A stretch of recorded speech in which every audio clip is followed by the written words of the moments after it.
So, hi everyone. Today we would be starting important HTML table elements. First one is your table heading, that is table header. Now, what is a table header? If I just move on to the previous lecture, these cells are, none of the cell is being highlighted. Every cell has same font size, same font color, everything. Now, if for a certain table, I want to highlight my top row, this one to signify what this particular cells under this row mean, what these cells under this row mean. For that, we have table heading. So let me create a very nice table for you so that we can understand it a bit more. So let me add some space over here first. So we'll just create a mobile device information table.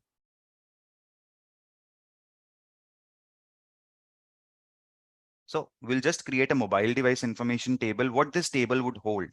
This table would hold 4 headings. First is name of your mobile device. Second, operating system that mobile device is using. What is the screen size? And what is the available RAM in that mobile device? So let's create a table first. What is the first step? We use the table wrapper. First step is this one. Second step, we need to create first row. Now, inside my first row, I need to have table data. So let's say my first heading is mobile devices. I'll just hit save to see everything is getting correctly placed. Now to give a border to my table, I'll simply place border attribute over here. And I'll mark it as 1. Very simple. So this is my first row, first cell, because no other thing. Second, what I want to do, the second heading I wanted, what is the operating system this device is using? So let's say operating system, and third one, I want to write screen size. And lastly, I want to write, let's say RAM, available RAM, 8 GB, 4 GB, and anything. So this is first row. Now let's create another row. Before we move on to table heading, let's create another row. We mention one device and its information below. Let's see how we can do it. Let's say first device is Samsung Galaxy. Samsung Galaxy S7 I'll take. Okay. So my first mobile device is this one. What is the operating system it's using? It's using Android. I'll simply mark it as Android. And when I know that I would be having 4 cells, I can place them beforehand as well. Yeah. Yeah. Sorry for the interruption to all of us.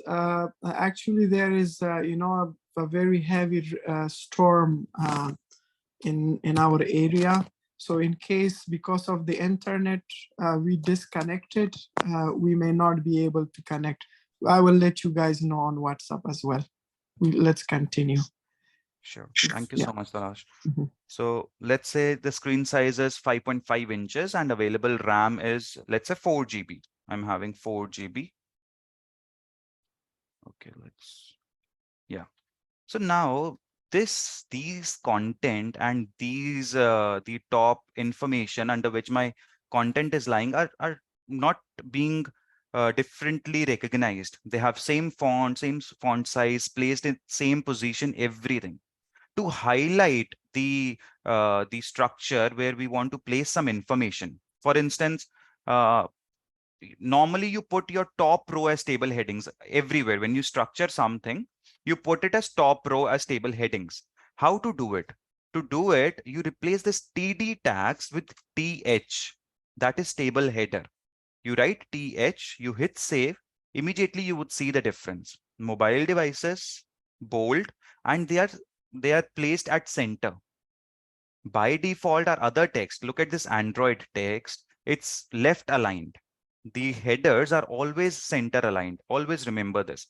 So what I'll do is I'll simply change all my table data to TH, only the ones which I want to highlight. So if I do over here, just see the difference is nothing much. This is TD that represents data. TH represents your heading, table heading. So if I hit save, you would see the difference. This devices, operating system, screen size, RAM, and so much more. And the major thing to note over here is they are always center aligned and bold by default.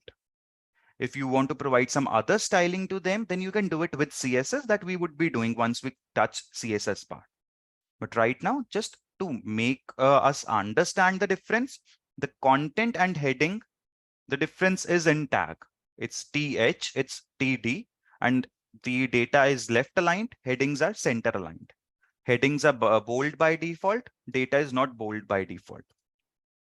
So this was one important element of your table. Next, let's create some other row, some other information to understand next concept over here. So I'll quickly copy this one and I'll change the details inside it. So I've copied this one. If I hit save, I have same data. I'll quickly change this one. Let's say I'll have some other device. Okay, Sony Xperia. It's Android again. Let's say it's 6 GB. Sorry, 6-inch screen size, and we have 8 GB of RAM. I'll hit save. My data is displayed over here. I'll have another row. And let's say have some other operating system. We have iPhone now. I'll mark it as Apple operating system, 6 inches and 8 GB. Or we'll change this one. So now we have 3 devices, our Samsung, Sony, iPhone, different operating systems, screen sizes, and RAM. Now, what I want us to understand over here is in this table, we see there are certain cells, neighboring cells specifically. Remember, neighboring cells with same data. And this data can be written only once instead of multiple times. For instance, this is Android. And if I want to categorize only one box to Android instead of writing Android and Android multiple times, I can do that. If cells in neighboring rows have such situation, then we need to use row span attribute. To avoid this, we need row span attribute. Now, when do we identify we have to use row span? When your cells in neighboring rows, remember, not columns, but in neighboring rows. This is row 1, your heading. This is row 2, your Samsung Galaxy. This is row 3, Sony Xperia. So 2 and 3 are neighboring rows and cells in neighboring rows have same data, then those data can be clubbed together to use it only once. So let me show you an image for more clarity. So in our case, I'll show you one image. So let's say I'll put it over here. And yeah, this one. So in our case, just look at this. This is the structure of our table. 4 cells in first row. 4 cells in first row, then 4 cells in second and 4 cells. We have 4 rows and 4 columns, right? Now in second row and third row, this data is same. Now in your third row and fourth row, this data is same. This 8 GB and this your Android is same. I want to club it together. Now, how does row span attribute work? Let me show you how it looks like. This is how it look like. This is an attribute. Row span, we mark it how many number of cells we want to expand. So there are 4 columns and 4 rows. In second column, second and third cell have been merged. In fourth column, your third and fourth cell have been merged. But in HTML, how do we write it in code? So one thing we need to understand over here is our first line remains unchanged because nothing has been common in any of this. So we leave the first line. Coming on to second line. Inside our row attribute tr tag, we have put 4 td tags, 1, 2, 3, 4. I'll quickly go over here if this is more visible, right? Let's come over here. This line, we leave it unchanged. In this line, this row, we have 4 data tags, right? And they are representing this information. Now, this particular cell, we have to target this particular cell, Android cell. Now, if we assign this tag row span to, because I want Android to be spanned to this and this one.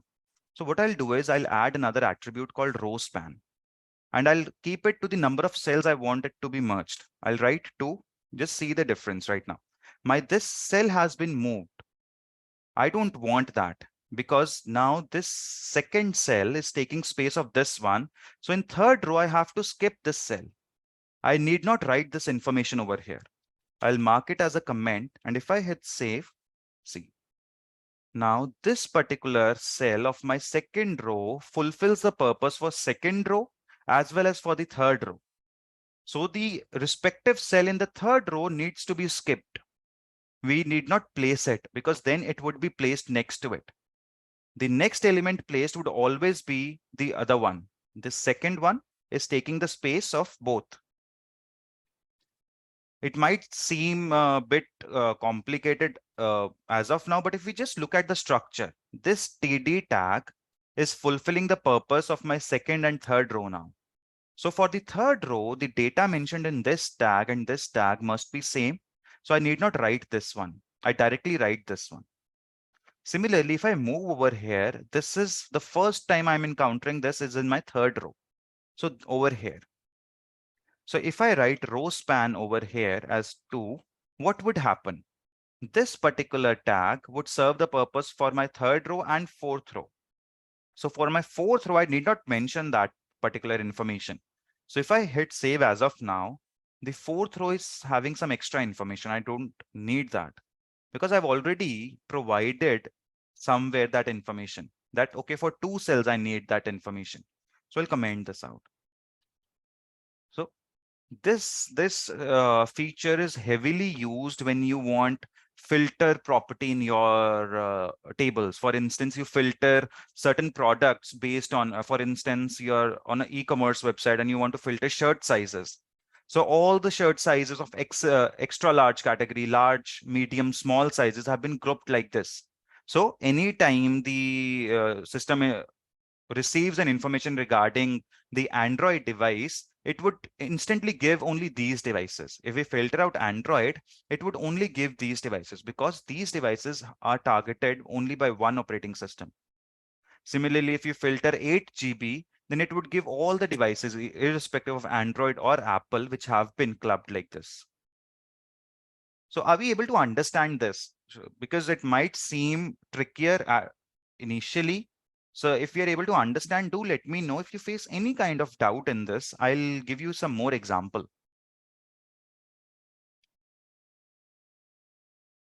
So let me give you a nice example over here, another one which we can have. Suppose we want to have languages and framework. I want to have a table which represents language and framework. So I'll have one heading for my language, and the other one I'll give for my framework or library, I would say library. So we'll give it a border 1.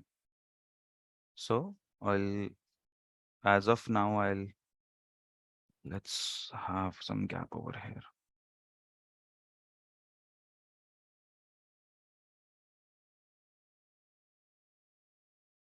Okay. So let's focus on this table. So in this, I want to have two rows. First, I'll have my JavaScript, and second cell, I would have my, let's say, React. Now, in my if my third row has, let's say, what can we have? Let's have JavaScript again. Okay, not. All right, over here I have, let's say, Vue.js. So now these frameworks are different, but this language is same. I want to club my language together. I do not want to write JavaScript again and again. I only want to write it once. So what would I do in this particular cell? Now, remember, row span is always when your 2 rows and their neighboring cells have same information. So I'll simply write row span, and I'll mention the number of cells. So if I write 2 over here, I do not need this JavaScript. This JavaScript has been placed because now this is taking 1 and 2. I'll remove this one, the same information in another row, and see now my JavaScript, this particular section has two frameworks. I can have multiple, not only two, you can have three and any number. For instance, I'll write another JavaScript. Uh, let's say I'll write JavaScript, and over here I'll write Node.js, for instance, for backend. And I want to put it over here only. What I would do, instead of two, I would need three, and I would comment this out or delete this one. I don't need this. Similarly, now this is one language and multiple frameworks. And next one can have my Python. For instance, I can have another one, and I have Python, and over here, and I'll mark it as Django. This one. So now we know that JavaScript frameworks belong to this category, this particular section. Python belongs to this one. This is the function of your row span. When you have multiple rows, neighboring rows with cells having same information, that's where we use row span, and we write the number of cells. This is number of cells we want this information to be stretched. So over here, Android for 2 cells, 8 GB for 2 cells, here JavaScript for 3 cells. So any doubts in this one? So let's move ahead. If we do not have any doubts regarding this one, let's move ahead. The next one, I'll quickly minimize this one. So the next one I'll create over here so that we have a clear view. So I'll comment this out. We do not need this one right now. Okay. I'll comment this out for our ease. Let's do one thing. Let's comment this out. Okay, we not.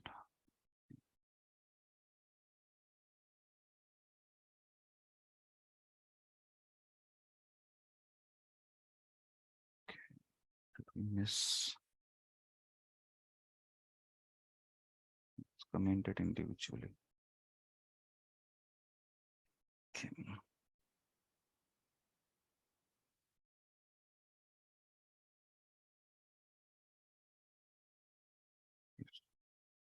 Do we have comments? Yes. Let's remove this one. We don't need this one.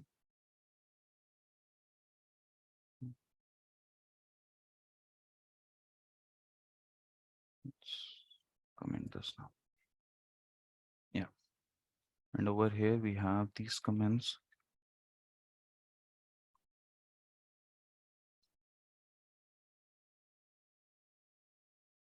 So this was your row span and column span, row span. Now moving on to column span. There are certain situations when columns have same information.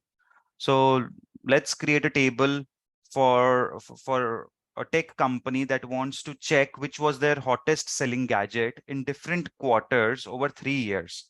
So what do I want? I'll quickly write a table to me for better understanding.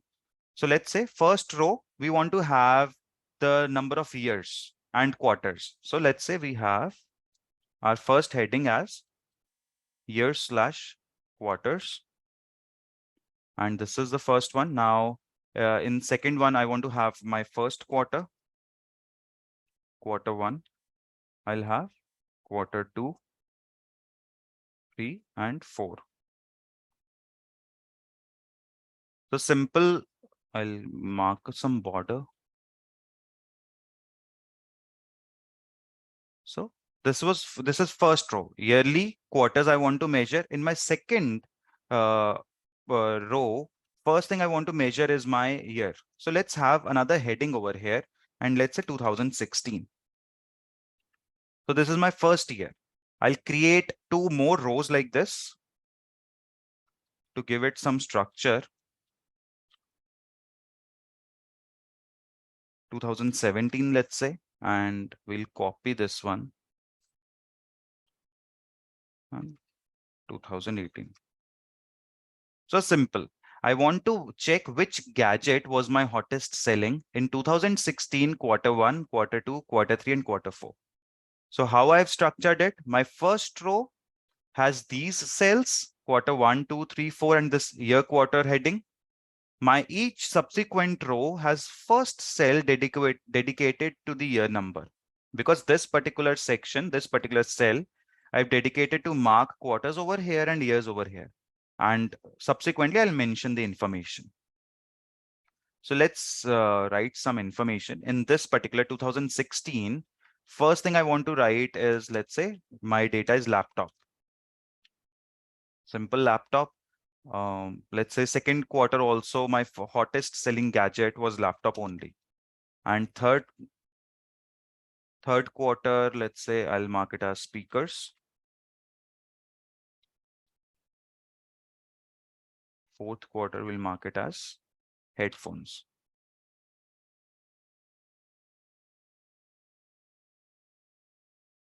So similarly, I'll just put in some information for other years as well. We have 3 data cells. In this first one, I would like to put RAM. And let's say keyboard. We'll copy this one.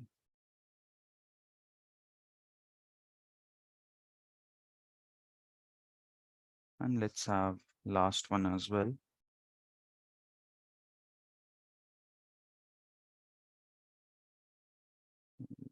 Mark 1, 2, 3, 4.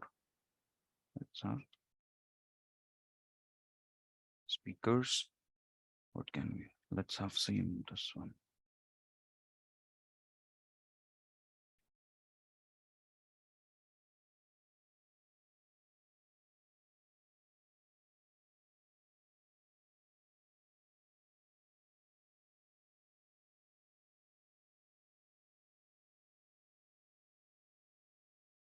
So a simple table. Any doubts in this table, how we have created this, how we are getting this highlighted, and so much more. So any doubts in this? So what I'm going to target is 2016 quarter 1 laptop, 2016 quarter 2 laptop, 2016 quarter 3 speakers.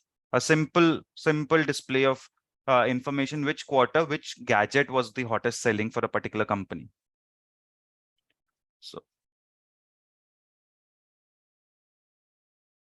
So let's see what do we have here. What's the difference between the row span and column span? I'll unmark this one first for us. And over here we'll have another heading.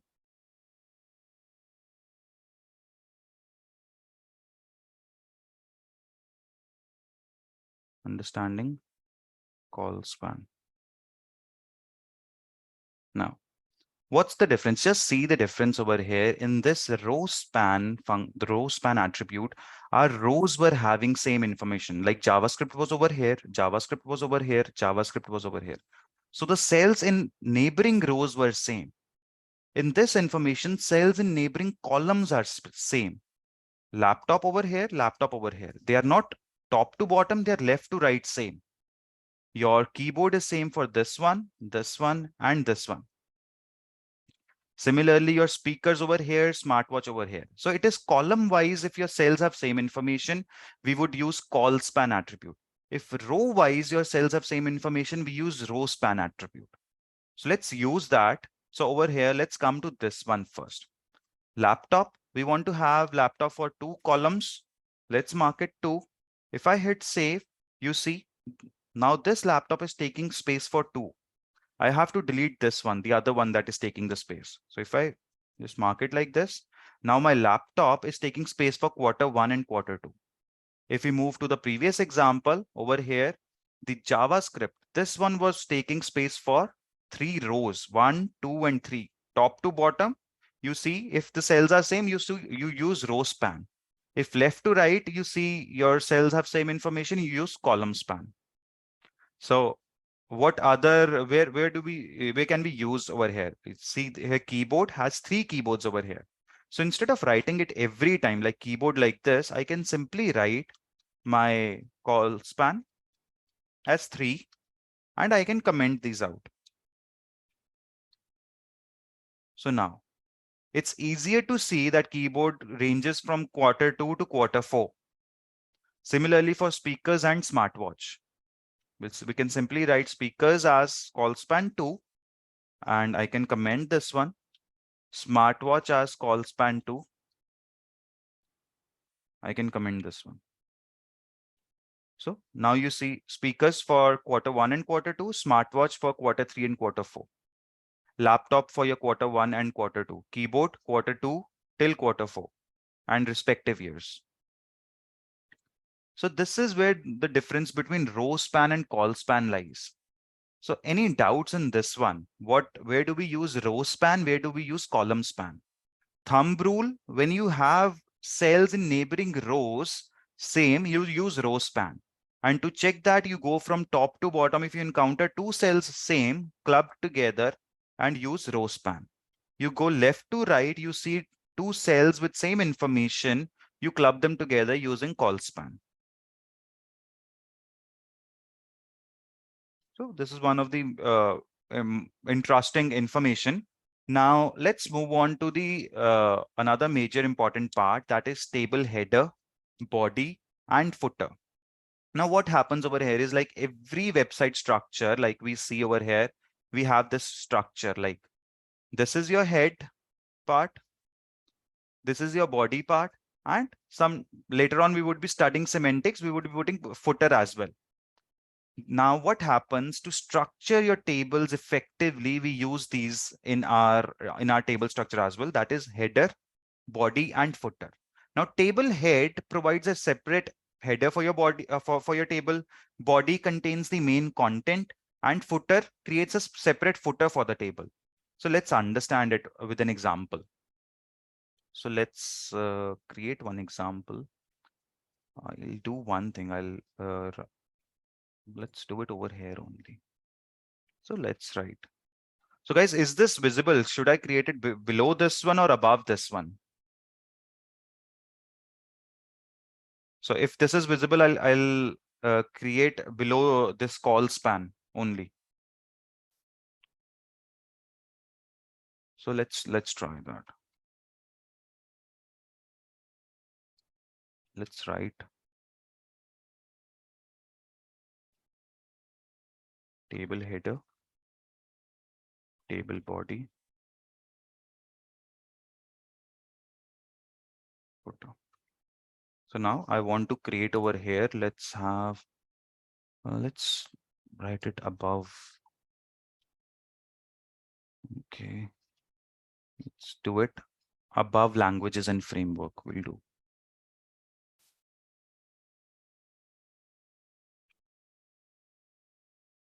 So I would be creating in between these two for easy viewing. So let's follow the general syntax. We write table. Now inside table, we have a table row. Now what I'm doing is I'm just creating a table for monthly savings. So I want month and saving, two cells, simple. So one is my, let's say, TD, I'm taking as month. And another one I'm taking as savings. And let's mark some border. So if I hit save, simple, these two cells, month and saving. And later on inside each month, let's mark 2 months. First month would be my January. And let's have second. Now see, first TD is this cell. Second TD would be the another cell of the same row. So I'll mark another data tag, and let's say I saved $450. $450. Simple. We'll have another row like this.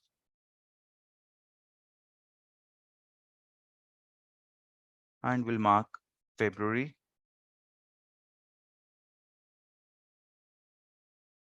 So I saved $550. And next, I want to mark another row with the I want to mention which was my most in which month I saved more. Let's say I saved more in February.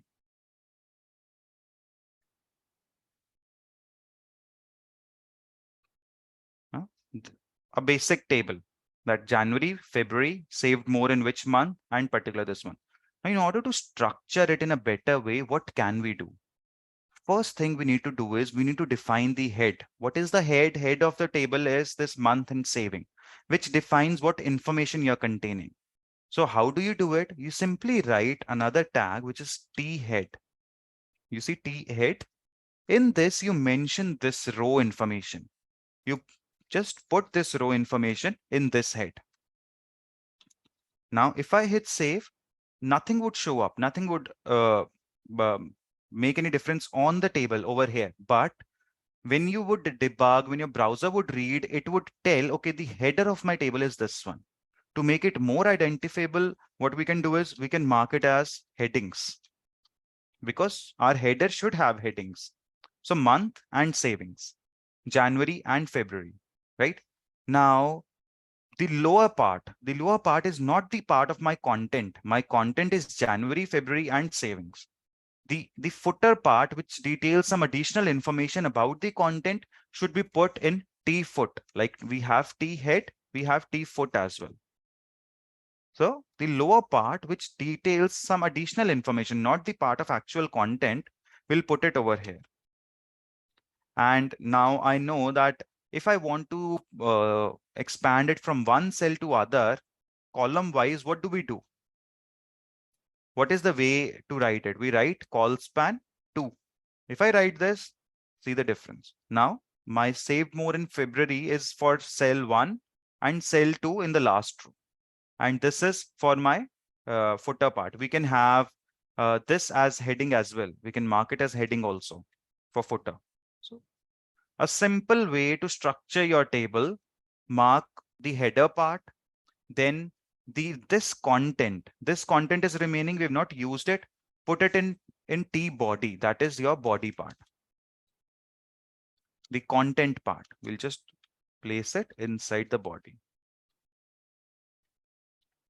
And structurally, you won't see anything different, but when the browser is reading, it knows, okay, this is the right way. This the header part. It would tell the screen readers also, or emphasize it on this particular portion. Okay, month and savings. Then content part. The browser would know this is my content part, and this is the footer part. Additional information related to content. So this is your header, body, and footers. Okay. So any doubts in this one? Basic structuring, how you expand your, merge your columns row wise, how you merge your columns, this column wise, how you merge your cells, sorry, how you merge your cells row wise, how you merge your cells column wise. Any doubts in this? Because we've started basic structure, we have started row span, call span attribute, and we've started the header, body, and footer as well. We have started how to highlight a particular text by putting it in TH heading part, and differences between heading and data tags. The next one is a bit of styling attribute, that is cell padding, cell spacing. We would be doing that. Before that, if you have any doubts, do let me know. I would give you just 2 minutes, go through this, and we would proceed ahead then with next part of our table attribute.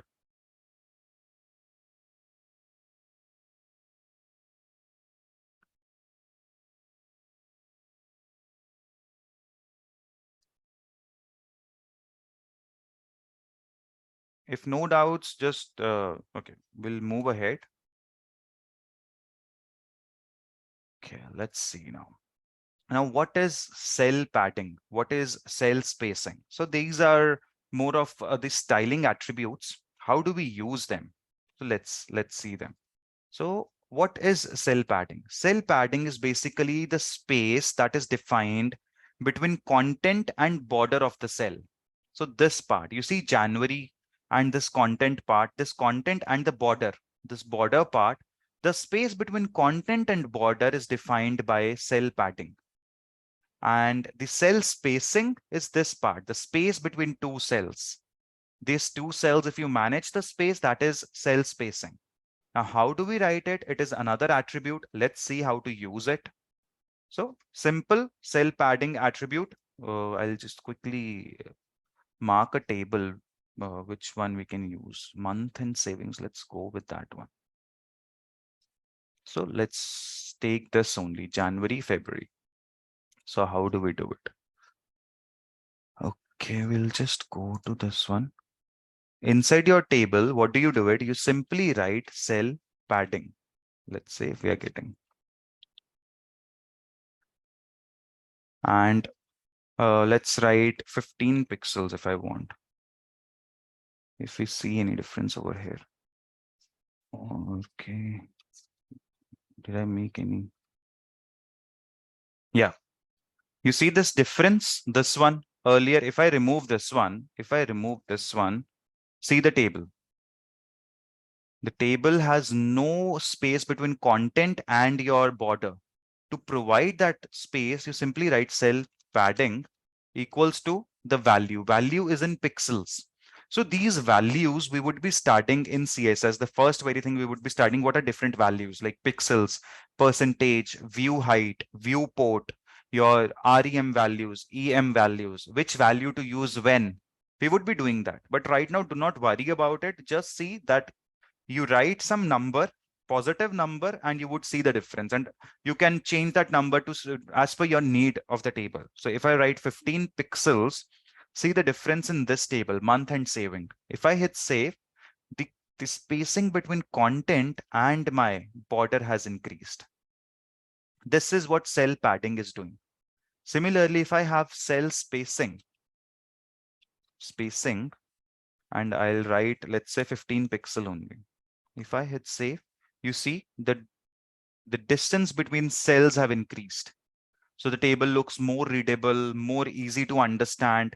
Uh, the values have been differentiated much more clearly now over here. This is very styling, very basic styling attribute. So any doubts in this one before we move ahead? What is cell padding? What is cell spacing? Any doubts on this one? Because now what I would be doing is I would be creating a registration form inside a table so that we would have a very nice recap about the form elements, form attributes, and how to put it inside a table as well. So next we would be doing that. So if you have any doubts so far with the content covered inside table, do let me know, because then we won't be able to understand the next part. So, perfect. So I'll quickly show you what we would be doing now. So let's see this one. So I constructed a registration form for us that we would be building. This is a very nice tabular form. Inside the tables, we have put the label tags, the input tags, and various other kinds of tags as well. So nice registration form can be constructed using tables. So all the spacing that you see, this gender and the particular spacing inside cell, that is through cell padding. I've not applied any cell spacing in this one because there was no need for it. But the cell padding provides a nice gap between your content, and we would see if you do not put any cell padding, how it would look. And with cell padding, it looks like this. So we would be building this. It would be a nice recap for your form as well as for your table. So I'll just keep it at the side for our reference, and we would keep coming back to it. So let's create a nice file. Let's have another file, and we'll mark it as, let's say, student registration.html. Okay. So are we clear what we are going to do now? This is one of the assignments that I wanted to give, but yesterday someone asked that if you could do assignments, one of the assignments over here. So that's why I thought, okay, it would be a nice example to practice forms and tables together. So are we clear? What are we going to achieve? What are we going to like do in this one before we proceed ahead and code? Okay. So we'll keep coming back to this one. Let's go to our previous slide, and I'll quickly write the basic boilerplate. I'll mark it as registration form.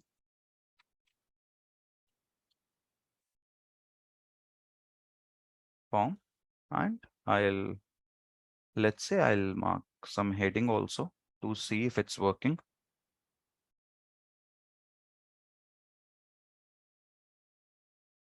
And I'll run it on live server.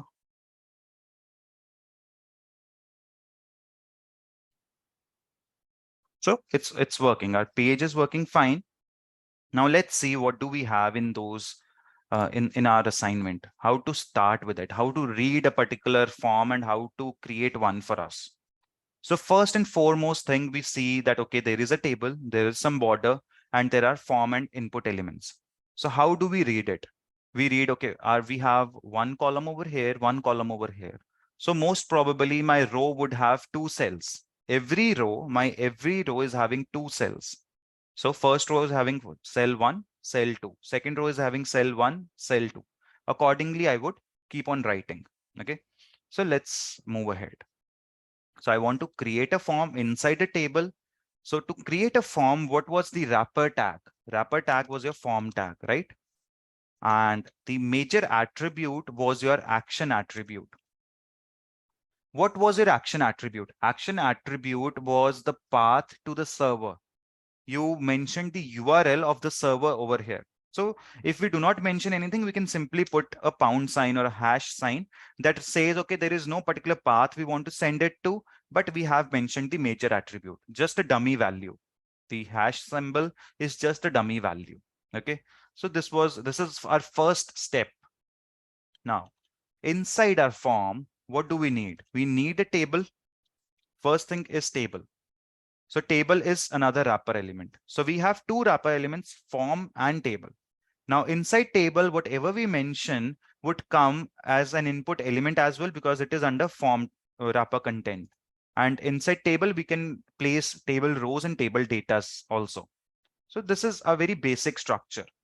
So let's write some comments along with it, so it's easier to understand. So let's say wrapper container tags. This was that one, form and table. Right now, I've not mentioned anything over here, any attribute. I'll quickly save and we'll move back to our page. Registration form, we see nothing. Okay. We see nothing over here because we have no border being mentioned, no cell being applied, no row, nothing. So let's have some border attribute, freehand only. We'll have border equals to 1. So right now also we won't see anything because no rows and no data being mentioned. Let's move on to the first one. Okay, let's see if I'm able to open the, okay. Let's keep it like this as of now. We'll keep on scrolling. Okay. So the first one is a first name and this one. So let's build this first name form, first name input. So let's have a comment and let's write first name. So what all things do we have over here? First thing is we have to create a row which would have two cells. Let's do it. First row would have two cells. I would mention two cells. Now I have two cells. If I hit save, you see I get a very small miniature uh, structure where we have two cells inside the table. The size is negligible right now because no content being mentioned. Now in my first cell, this is my first cell. So I'll simply write first cell of first row. What do we have? First thing is the label tag. You remember the first name, I want to give it label tag. How to do it? Either I can put a label tag or simply I can write first name as well, because my table, this data tag can read the text information itself. So if I hit save, you see the first name comes over here. So I'll keep this as capital. Yeah. First name comes over here, nothing else needed. So now the need of label tag along with input tag has been reduced when we are using with this tables. Now the second cell, this is the second cell. I'll just come over here, second cell of first row. This one. What do we have? We have one input tag, a simple text input tag, nothing else, a simple text with this placeholder mentioned. How do we write it? We remember input tag, simple type text, right? Now we want to have a placeholder. Let's have a placeholder and we write John over here. And to send the value to server, we'll have name also. And let's write first name. If I hit save, you see this John, the entire input tag is taking the space because no cell padding, nothing has been provided. We would provide it at the end. So now this, and I want to write another information over there. How to do it? Next to my input tag, I know my input tag is inline element. So I can write some text over here, this max 50 characters. Max 50 characters allowed. So if I hit save, you see this max 50 characters, this John, everything is being there. Right now, forget about styling that it is not looking the same, but our main goal is to get all the elements first on our screen. If we are able to get that, we would be able to style them easily. So any doubts in this one, any confusion in the first row, that we have created of the form inside a table. So I'll just wrap this text. Yeah. So just see this one. Wrapper form tag. Inside this, we have wrapper table tag. Inside table, we have two cells in single row. This is one single row. This is one cell. This is another cell. And inside first cell, we have simple first name, textual information, nothing else. In second cell of first row, we have two things. First is text and second is your input. This one, you see, simple input. So any doubts in this one before we proceed ahead and create other uh, tags as well? Okay, so let's move ahead. The next one is pretty similar, nothing different. So we can simply copy it as well. I'll mark this row as, this is first name. Now the next row would be our last name. Let's have last name. I'll quickly create one. So we have the another row with two cells. I'll create two cells. The first cell has the simple textual information. The second cell would have my input tag. Input tag is simple text. Placeholder would be do, and I'm placing name attribute. So let's say it's last name and another text along with it. Another text. What is that text? That is max 50 characters allowed.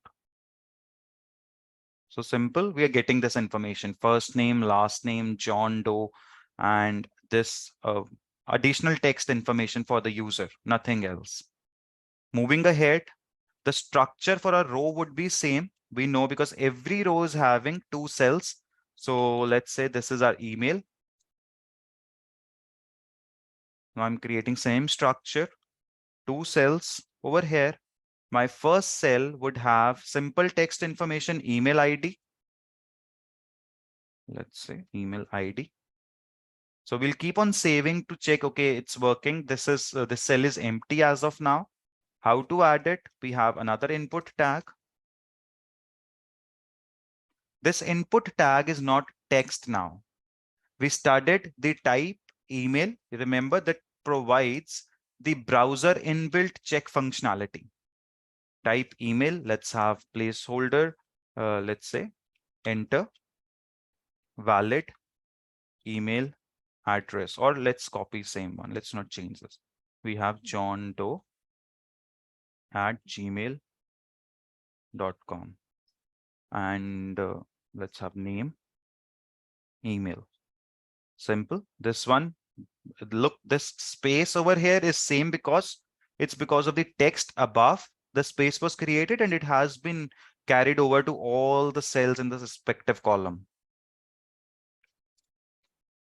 So any doubts in this, type email, right? We understand the type email. And if I try to enter something else, nothing would work. So when I'll submit, I need to make sure my email address have @ mentioned in it. So next one is your mobile number. So let's do it. Let's have another row. Let's have mobile number.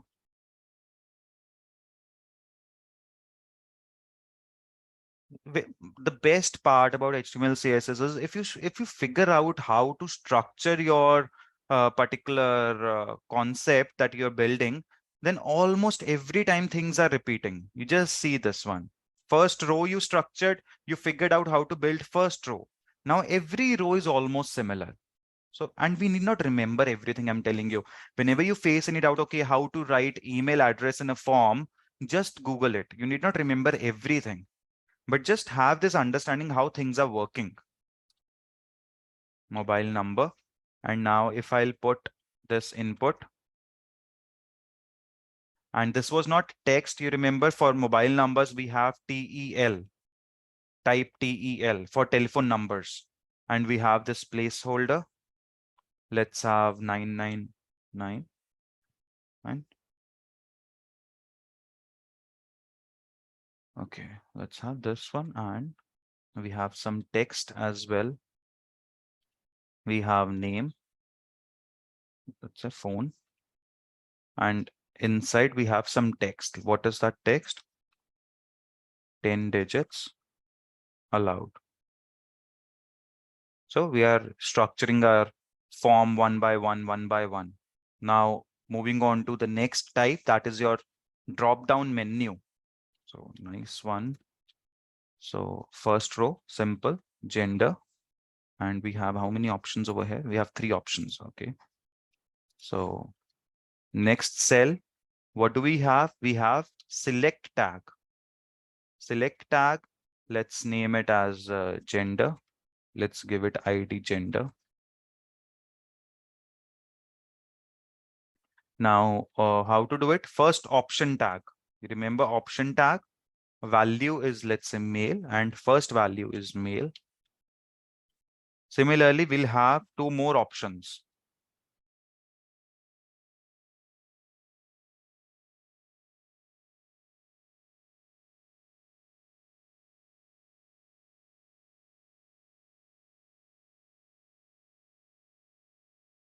So you see over here, we have 3 options. We have successfully built a drop-down menu with 3 options. Any doubts so far in any of the form elements that we have written? We have written options tag, we have TEL tag, normal text tag, and email. Any doubts? Excuse me, Rahul. Yes.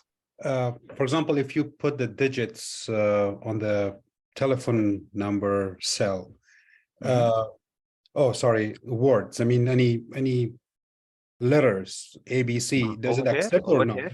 Yeah. So as a placeholder over here, you're saying? Yeah.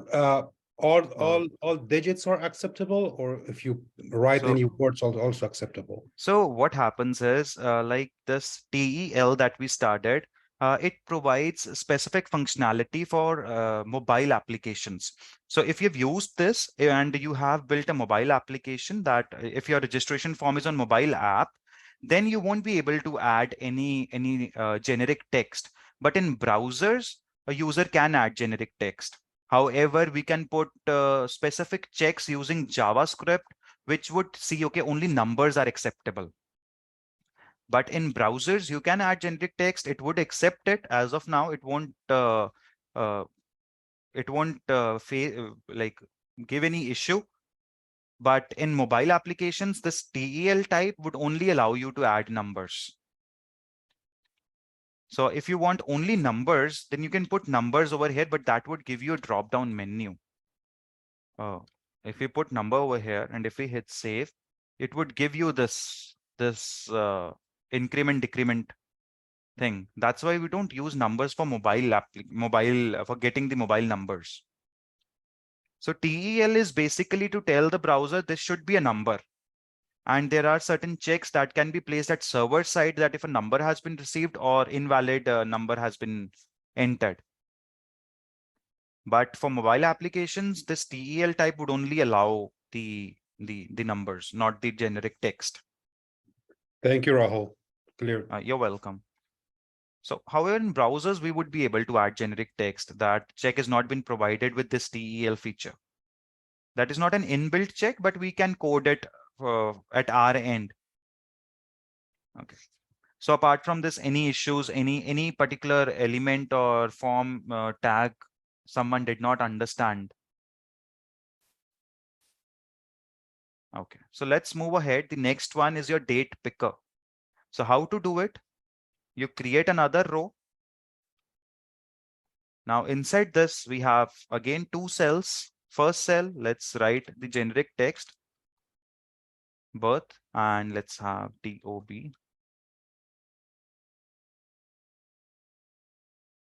We'll save. We'll keep on checking if everything is working fine or not. And let's write TD, another cell. What do we have? We have an input type, and the type is your date picker. What was the type? Anyone would like to put it in chat? Which one should I use out of these?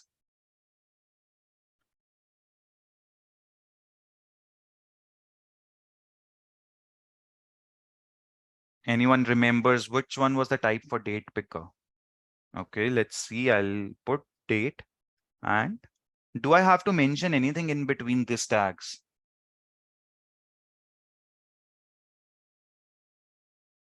How to get this? Would it be automatically coming, this one, DD, MM, YYY, this year, date, month, year format?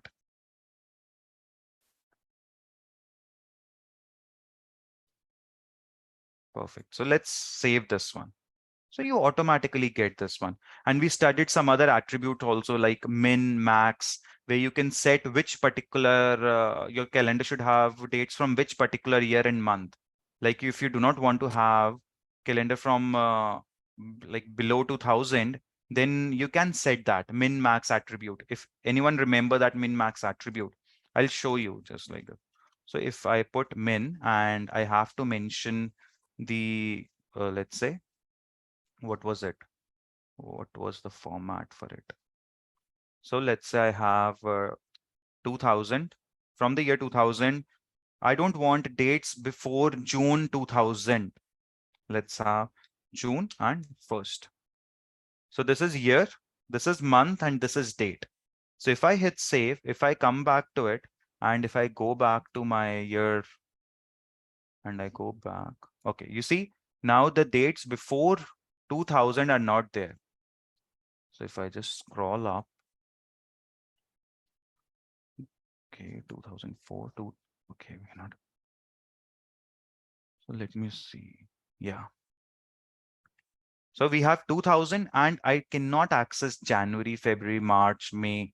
I can only access from June. From June 2000, I'm able to access. That's what your min attribute is giving. Similarly, there was max attribute. Till which particular date you want your users, the age group, if you want to specify age group. This was it.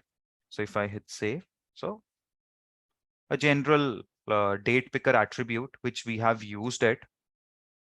So we are very close to other things. Let's have this one. What was the name of this one?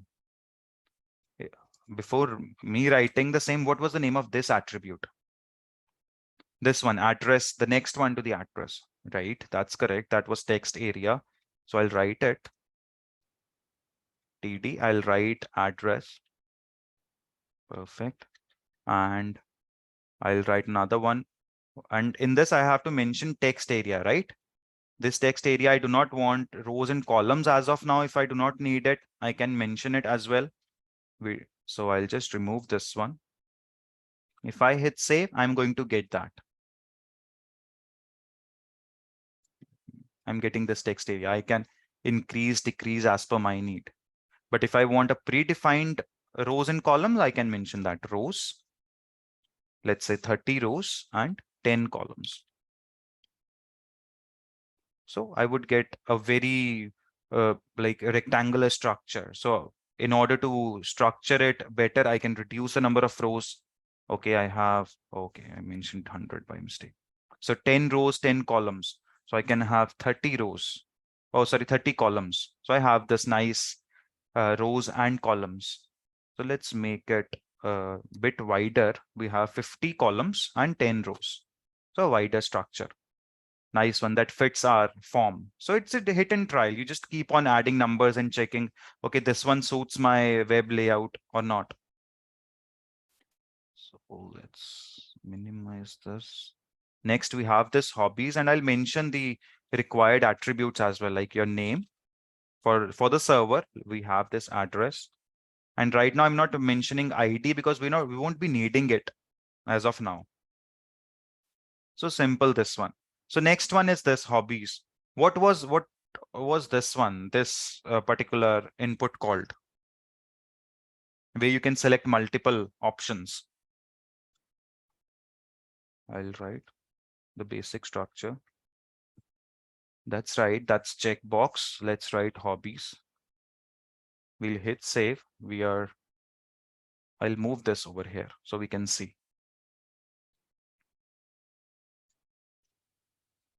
Hobbies, perfect. So now how to write this particular thing? I'll write few lines and do let me know if we remember. First is input, right? Type is my checkbox. That's right. Now, what was the next thing I need to write? So if I go back to my page, so let's see if I'm able to. Okay, so it stays. So now if I want to write this drawing over here, how to get it? Perfect. We'll write value. That's right. Value attribute. I'll write drawing over here. That would be passed to the server. I'll write name over here. Let's say I'll write drawing. The name, what should be the same? Should the name be same? Should the value be same? What should be the same thing in this one?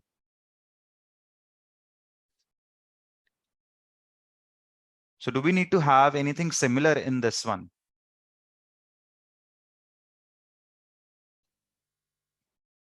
That's right. Foreign ID is same. And in this one, we did not have anything similar.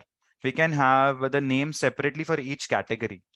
So let's write drawing. And where do we mention the text?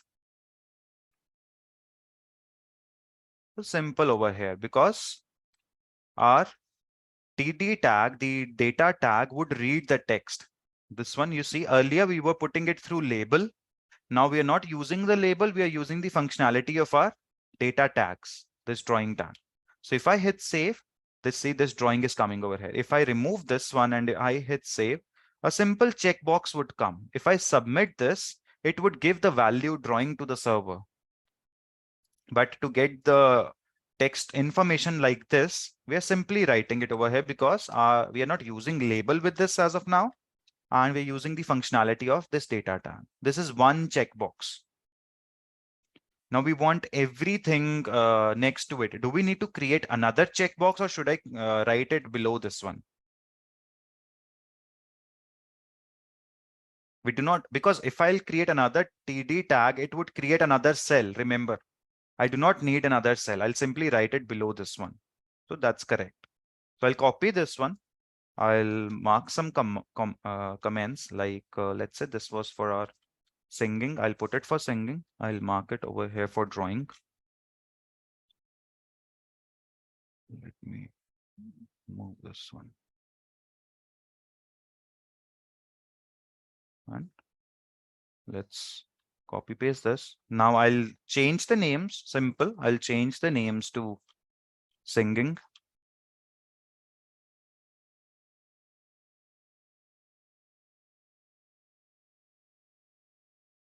And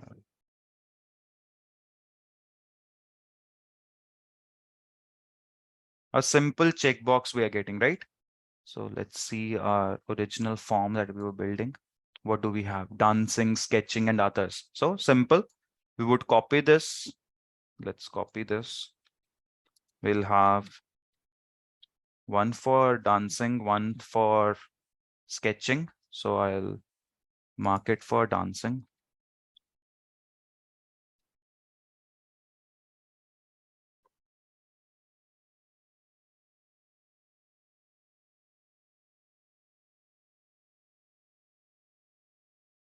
Okay.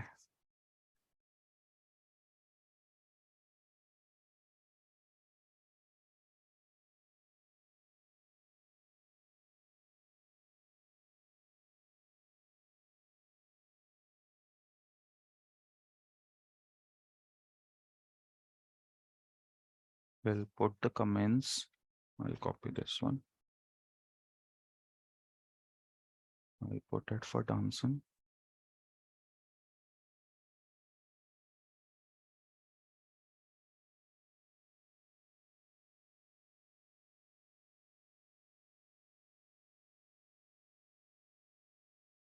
Perfect.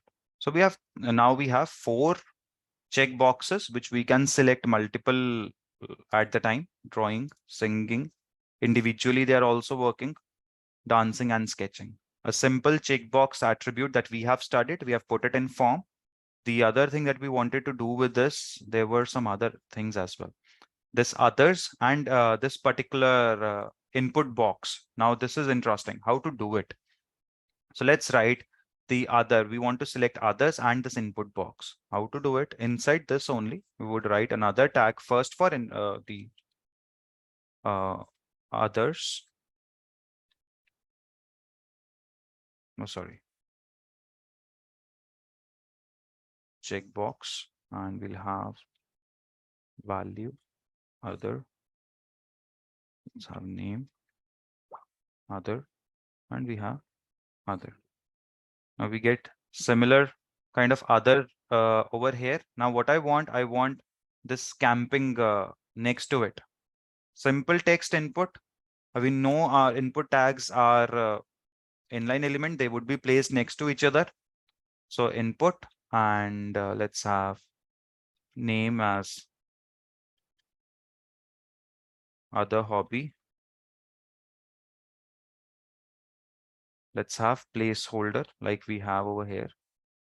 What's the placeholder? Example camping. And we have some text that says max 50 characters allowed.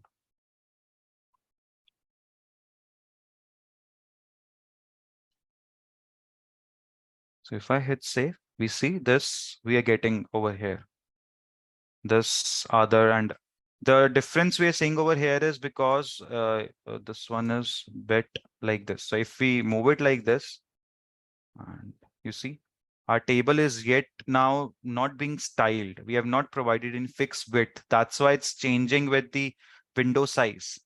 The other one has fixed width. We would be putting that at the end. So right now we are just focusing on putting all the elements together. So I see, okay, we have all the elements being placed together correctly.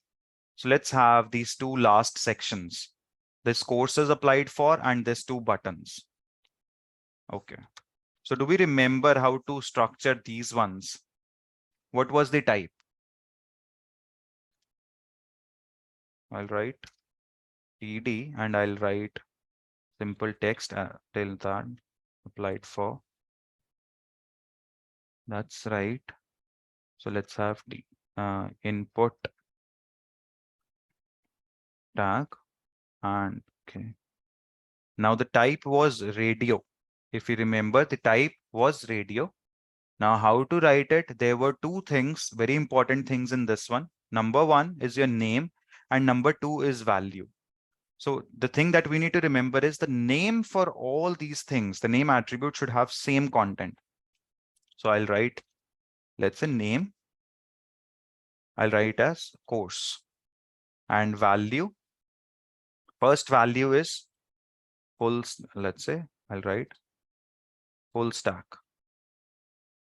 Now to provide the text, we are simply writing the text next to it.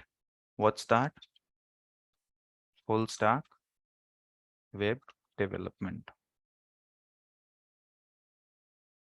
So if I hit save, let's see, we are getting first option. That's correct.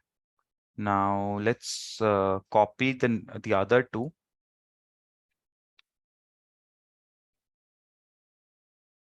Let's name it as analytics.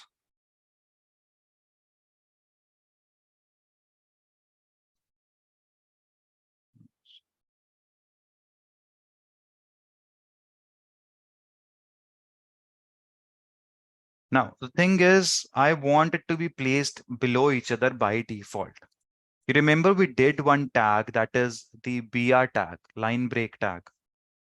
If you remember that BR tag that we did. If I just put this one and hit save, automatically my data analytics goes below this one. This is one of the tag that we studied in basics of HTML along with HR tag while we were studying text elements. So I'm just putting a BR tag to put this data analytics below this one.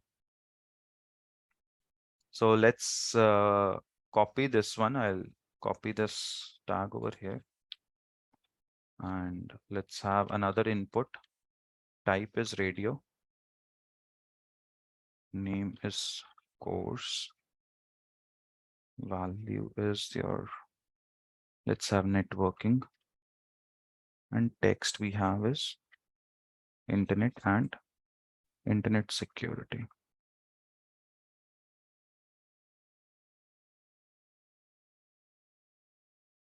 So if I hit save, I'm getting this. Now, the major thing need to check is if we can select only one of these. We don't want three of them because for that we have checkboxes. I have hit save.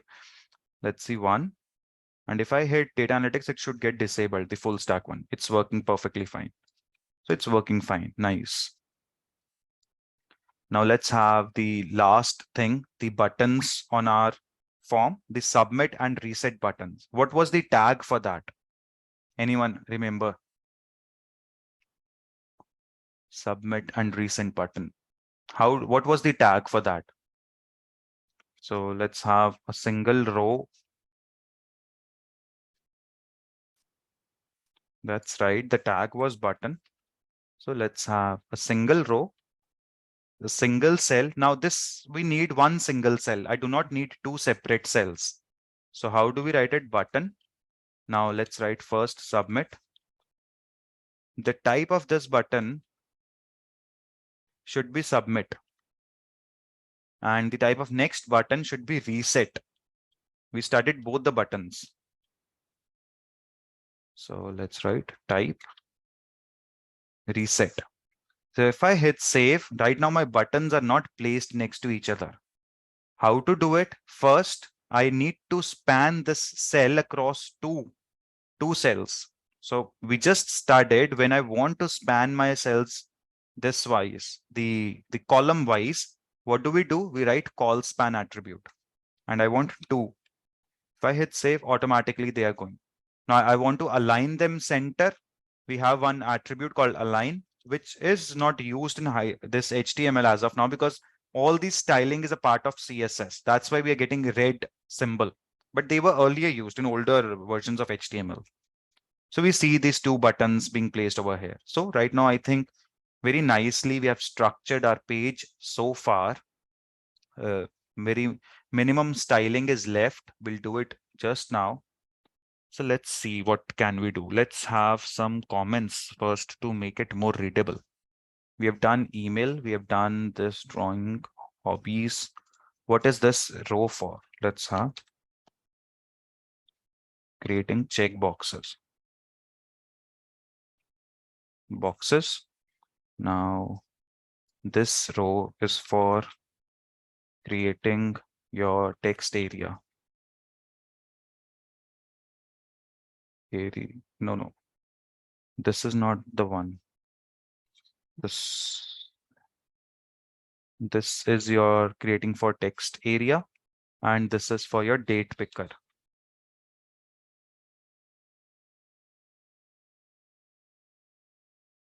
Date picker. This is for creating your drop down menu.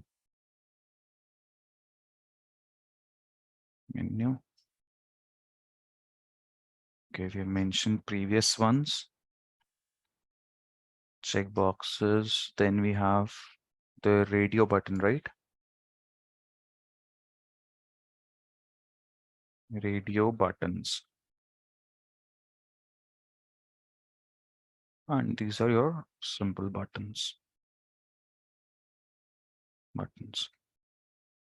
So any doubts in this one? So what we can do is now I'll expand this and show you the difference. The major difference I see is this padding you see, this date of birth and date of birth in our form are very much clustered together. They are not having the ample space. So we can provide some cell padding that we started just before writing this code. How to write it in your form, in your table tag, you write cell padding. And how much should we give? Let's have, I think 10 would be sufficient. Let's have 10 pixels. So if I hit save, you see this form has been structured so nicely just with this cell padding. If I remove this one, 0, everything is clustered together. But if I put some cell padding, the distance between content and border is increased. So if you want some cell spacing as well, you can write cell spacing. Let's have 5 pixels. I don't want more. I'll have this nice cell spacing, the distance between these two cells. So now our form looks more readable. If you want this registration form in the center, you can align it to center.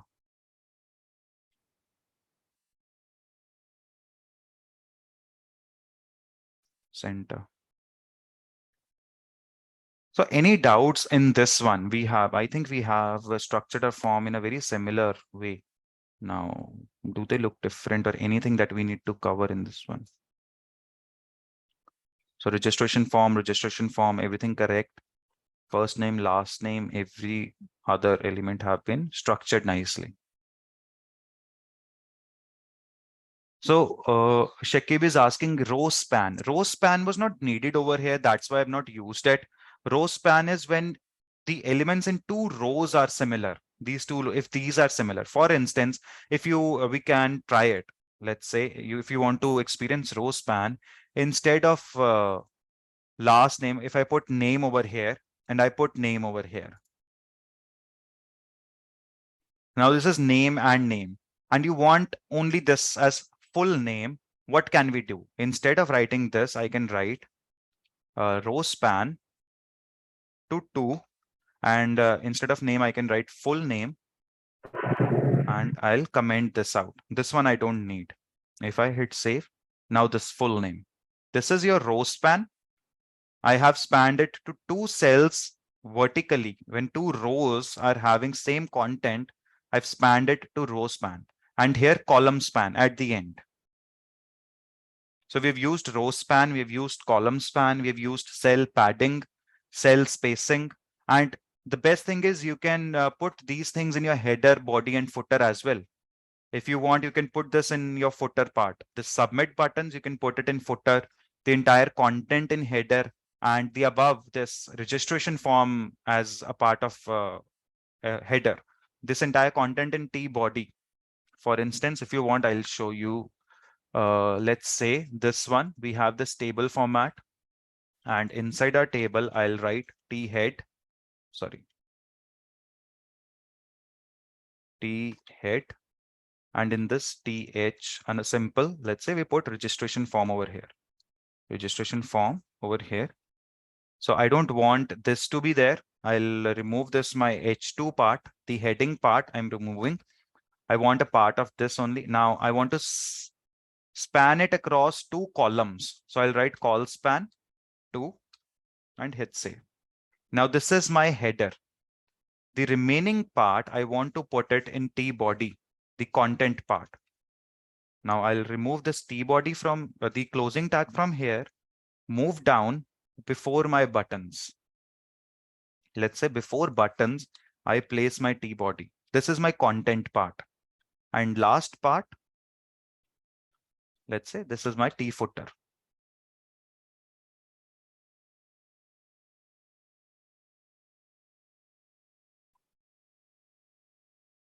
So we have very nicely structured our page into footer, which contains the buttons, body, which contains all the content, and your header, which contains this registration form.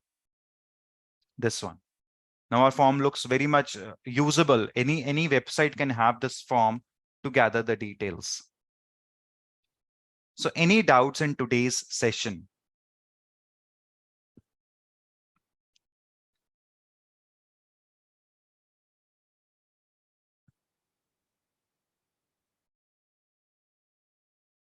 Anyone, please put it in chat. Yeah.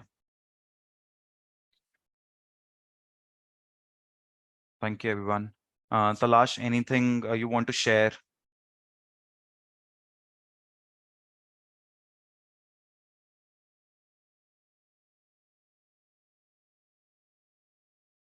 Okay.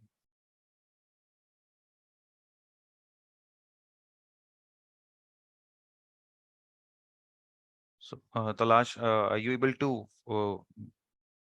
are you there? Because might be some network Yes. issues as Talash says. Yes. No, I'm here. Okay.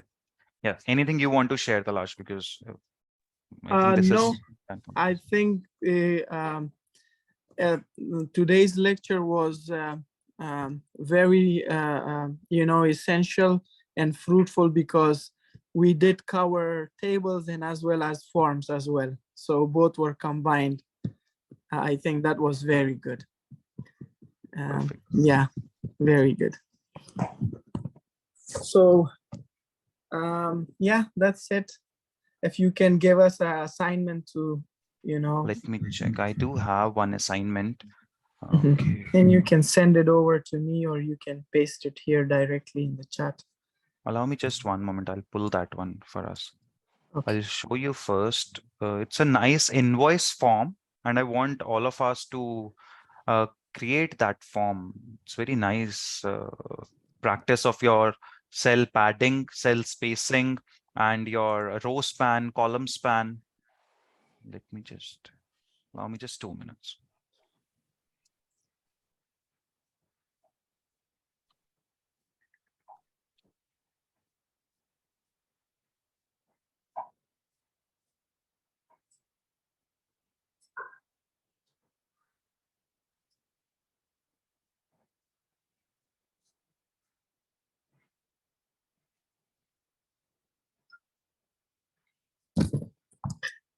Okay.